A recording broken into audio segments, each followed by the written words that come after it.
हम सुषमा झा आइ मधुश्रावणी के दोसर दिनक कथा हम सुना रहल छी तऽ सुनल जाय।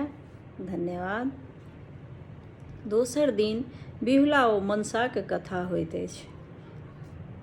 मनसा महादेवक मानस पुत्री छलीह। ओ जन्मतः युवती भए गेलीह। नांगट रहलाक कारणे हुनक लाजक रक्षा हेतु साँप हुनका देह में लेपटायल गेल।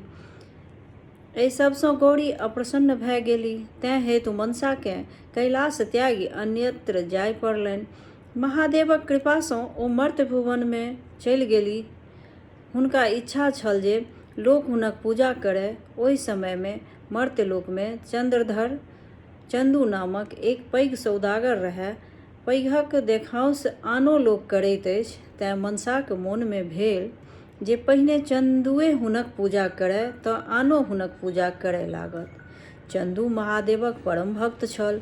ओ महादेव छोड़ि आनक पूजा करब नहि गछलक। ओकर उत्तर छल जे दहिना हाथ महादेवकेँ देने छियनि, बामा हाथे हम अहाँक पूजा कऽ सकैत छी। मनसाकेँ ई नहि जँचल।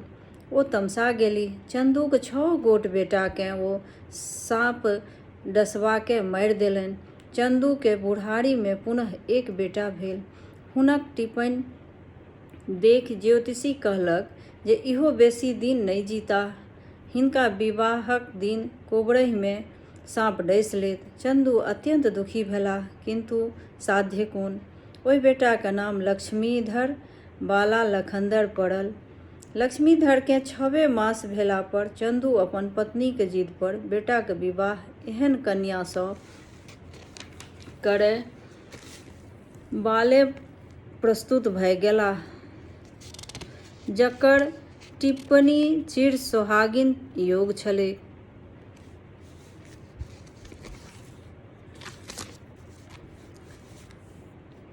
पहाड़ पर एकटा कोठा बनल जे सब दिससँ निमुन छलैक। बिजली आ बिढ़नीक पहरा पड़ल जे ओहि परोपट्टामे कोनो साँपकेँ नहि आबय दैक।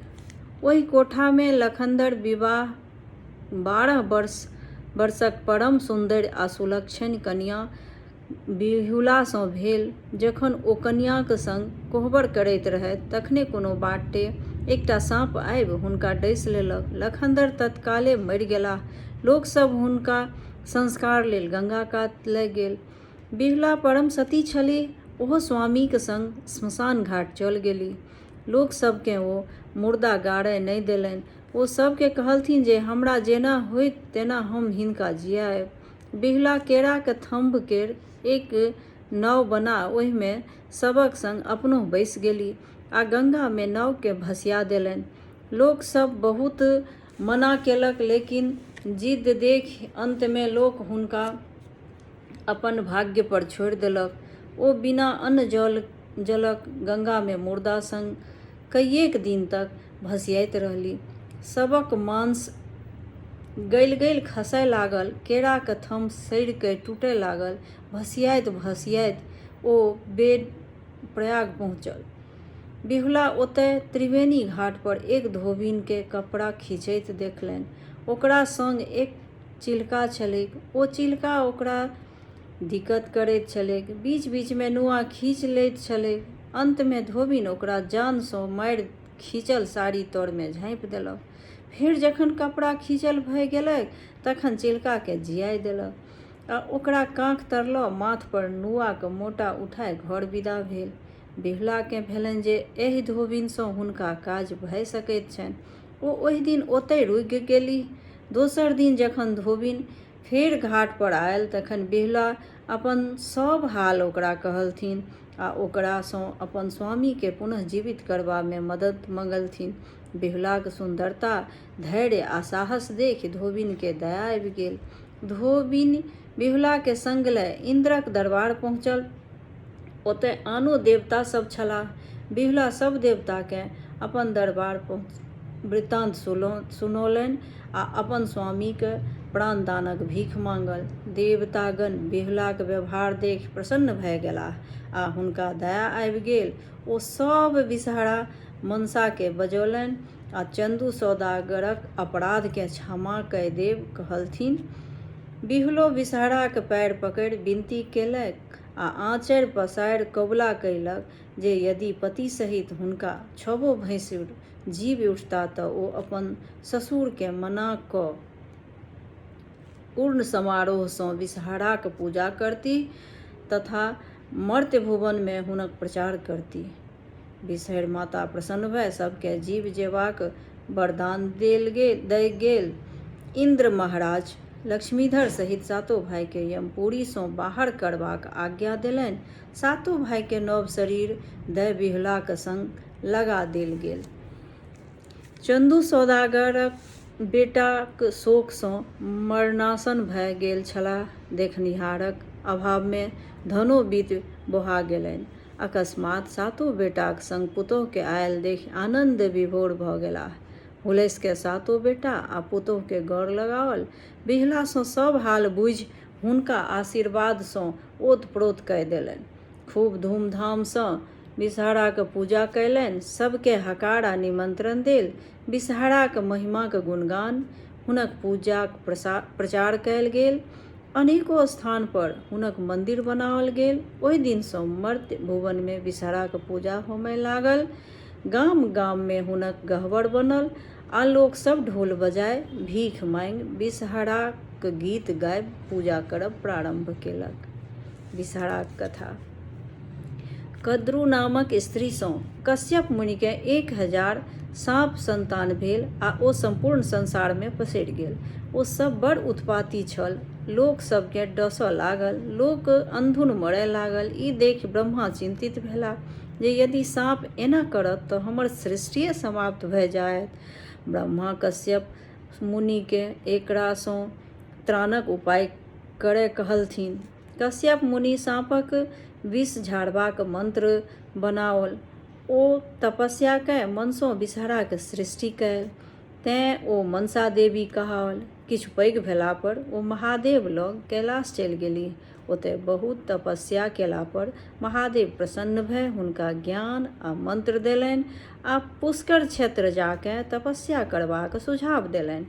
ओतय 3 युग धरि श्री कृष्णक तपस्या केला पर ओ सिद्ध भऽ गेलीह। एतय ओ सिद्ध योगिनी कहाओल। एखन तक हुनक विवाह नहि भेल छल। तपस्यासँ हुनक देह सुखाकऽ जीर्ण भऽ गेल तऽ हुनक नाम जरत्कारु पड़ि गेल। तखन हुनका जरत्कारुए नामक बूढ़ तपस्वी ब्राह्मणसँ विवाह भेलनि।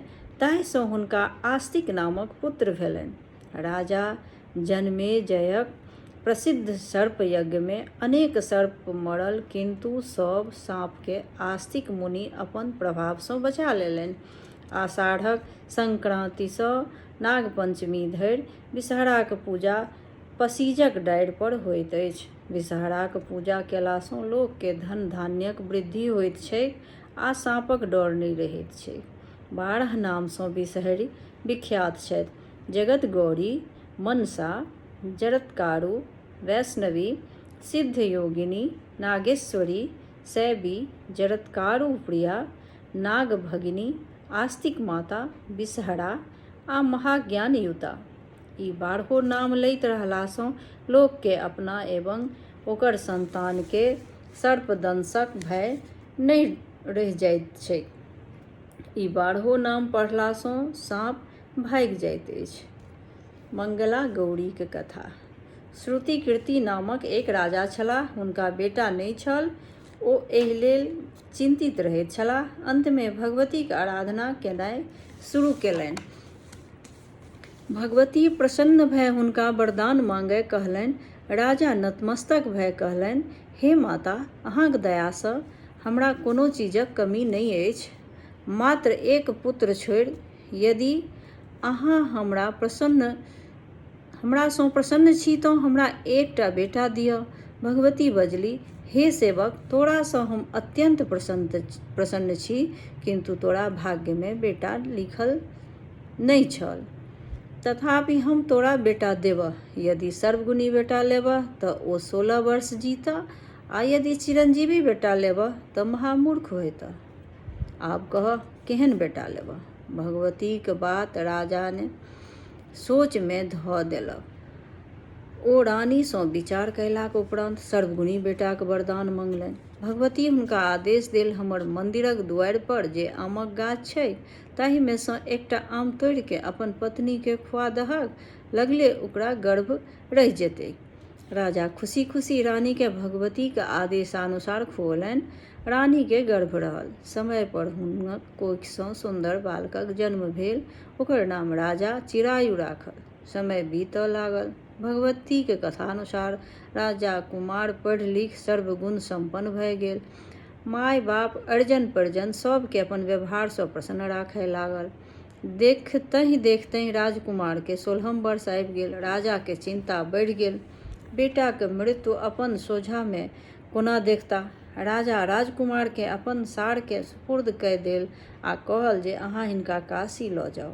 जाबत जीवैत ताबत हिनक सुख सुविधाक पूर्ण ध्यान राखब। मरणोपरांत हिनका राजकुमारक योग्य सम्मान सहित मणिकर्णिका पर दाह संस्कार क्रियाकर्म कय घुरि आयब।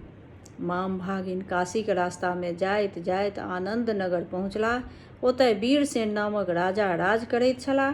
हुनका मंगला गौरी नामक एक सुंदरी आ सुलक्षण कन्या रहथिन।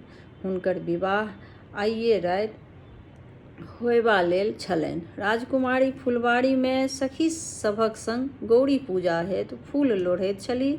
गप्पे सब में कोनो सखी तमसा कऽ राजकुमारी के रानी कहि देलक। दोसर सखी सब एहि पर ओकरा खूब फजहत केलक जे एहन शुभ दिन में एहन अशुभ बात ओ राजकुमारी के किएक कहलक। किंतु राजकुमारी कहि उठली, दूर, एकरा रानी कहने कि हम विधवा भऽ सकैत छी।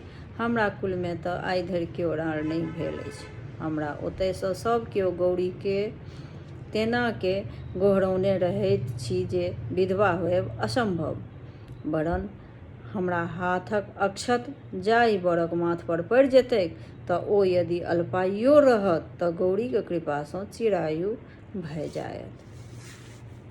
संयोगक बात जे चिरायु मामाक संग ओहि फुलबाड़ी में ठहरल छलाह। राजकुमारीक गप सुनि हुनका दुनू गोटेक कान में पड़ल। मामाजी सोचलनि जे यदि ओहि राजकुमारीक संग हुनका भागिनक विवाह भऽ जायत तऽ अल्पायु रहैत चिरायु भऽ सकैत छनि। संयोग एहन जे राजकुमारी के विवाह ब्राह्मणिक देशक राजा दृढ़वर्माक बेटा सुकेतु वर्मा सँ होयब निश्चित छल। बर बरियाती साँझखन ओहि फुलबाड़ी में डेरा खसौलक। सुकेतु वर्मा परम कुरूप मूर्ख आ बहिर छल। बरक बाप पित्ती विचारलनि जे एहन कुरूप मूर्ख यदि मरबा पर जायत तऽ कन्या वाला बर के घुमा देत। तें हेतु कोनो सुंदर बर के लय मरबा पर जेबाक चाही। विवाहक बाद मारि पीट के ओकरा भगा देब आ सुकेतु के कोहबर में बैसा देबनि। ताबत बरियाती सभक नजरि सुंदर भव्य चिरायु पर पड़ल। ओ सब भरि राति लेल मामा सँ चिरायुक याचना कयलक। मामा तऽ मने मन ई चाहिते छलाह। ऊपर सँ थोड़े काल नाकर नुकुर केलनि, पुनः अनुमति दय देलनि। आब बरियाती लोकनि सुकेतु के डेरा पर छोड़ि मंगनीक बर चिरायुक संग विवाहक स्थल पर पहुँचलाह। शुभ शुभ कय सब कार्य संपन्न भेल। गौरी शंकरक प्रतिमाक समक्ष सिंदूरदान भेल। बड़ चिरायु मंगला गौरीक संग कोहबर में सुतलाह। आइए राति चिरायु के 16 वर्ष पुरि गेलनि। निशा रात्रि में काल में गहुमनक रूप धऽ कोबरा घर पैसि गेल। राजकुमारी के तावत नींद नहि आयल छलनि। ओ भयंकर गहुमन के देखि भयभीत भऽ गेलीह, किंतु साहस कऽ भरि बाटी दूध साँपक आगू के बढ़ा देलनि आ प्रार्थना कयल जे नागराज हुनक पति के प्राण नहि लेथि, वरन हुनका चिरंजीवी बना देथि तऽ आजीवन ओ नागराजक पूजा करती आ व्रत रखती। साँप राजकुमारी के गुहारि मानि गेल। ओ दूध पीब ओतहि राखल पुरहर में पैसि गेल। राजकुमारी तुरंत अपना केचुआ आंगी खोलि पुरहरक मुँह बान्हि देलनि। आब चिरायुक नींद टूटलनि आ राजकुमारी सँ किछु खयबाक लेल मंगलनि। हुनका बड्ड भूख लागि गेल छलनि। कन्या अपन माय सँ खीर आ लड्डू आनि हुनकर भूख के तृप्त कयल। बर के हाथ धोअ काल हुनका आँगुर सँ पंचरत्नक औँठी खसि पड़लनि जे कन्या अपन आँगुर में पहिर लेलनि। बर पान सुपारी खा पुनः सुति रहला। बाद में जखन राजकुमारी साँप वाला पुरहर के फेंकय गेली तऽ देखलनि जे साँपक स्थान पर एक गोट रत्नहार चकचका रहल अछि। ओ ओहि हार के अपन गर्दनि में पहिर लेलनि। भोर भेला पर गाम चिरायु के वापस लय गेलथिन आ बरियाती सब सुकेतु के कोबर में पैसाबय चाहलक। राजकुमारी मंगला गौरी ई कहि हुनका रोकि देलनि जे ओ हुनकर पति नहि रहथि। हुनक विवाह आन ककरो संग भेल छल। बड़ पक्षवला सब अरलाह आ सबूत मंगलनि। मंगला गौरी कहलनि जे राति में हुनका एक औँठी आ एक हार भेटल छल। बड़ बाजौथ जे ओ सब केहन छल आ राति में ओ की सब केलनि आ हुनका सँ की सब गप केलनि। सुकेतु एको बातक उत्तर नहि दे सकलाह। अंत में हारि मानि बड़पक्षवला चल गेल। राजा वीरसेन जखन सब चक्र चालि बुझलनि तखन स्तंभित रहि गेलाह। राजा राजकुमारीक असली बर के चिन्है लेल हुनक वास कोठा पर देलनि। ओतय एक चीक लगाय देल गेल जतय सँ ओ कन्या लोक सब के देखैत रहतीह। राजाक धारणा छल असली बर अपन बियाही स्त्री के खोज में कहियो ने कहियो अवश्य आयत, तखन राजकुमारी हुनका चिन्ह जयथिन। अंततः सएह भेल। चिरायु अपन मामक संग काशी, प्रयाग, विंध्याचल आदि होइत 1 वर्षक बाद ओतय अयलाह। देखैत देरी राजकुमारी चिचिया उठली जे वैह हुनक बर जाइत छथिन, वैह हुनक प्राणनाथ जाइत छथि। वीरसेन दुनू माम भागिन के कोठा पर बजाओल। राजकुमार राजकुमारी के प्रत्येक प्रश्नक उत्तर ठीक ठीक देल। राजा आनन्दित भय अपन सर कुटुम्ब के बजा पूर्ण धूमधाम सँ विवाहक उत्सव मनाय बर कन्या के नाना प्रकारक आभूषण, हाथी घोड़ा सर सिपाही संग लगाय विदा कयलनि। चिरायु सब सामान लऽ कन्या सहित अपन राजधानी पहुँचलाह। राजा रानी जखन सुनलनि जे हुनकर बेटा पुतोह आबि रहल छथि तऽ पहिने विश्वासे नहि होनि, कारण चिरायुक मुइला तऽ आब वर्ष पूरय पर अछि। लेकिन जखन बुझलनि जे बात सत्य अछि तऽ आनन्दक पारावार नहि रहल। ता बेटा पुतोह आगू आबि राजा रानी के प्रणाम कयलकनि। पुतोह मंगला गौरी के सासु भरि पाँज क कोर में बैसौलनि। मंगला गौरी हुनका अपना नैहर में गौरी पूजाक रेवाज तथा कोना हुनकर अनुकंपा सँ सब कियो सतत सुहागिन रहैत छनि से कथा कहि सुनौलनि। तें गौरी आ नागक पूजा सधबाक जीवन में बड़ महत्व अछि। ई छल दोसर दिनक मधुश्रावणी पाबनिक कथा। धन्यवाद।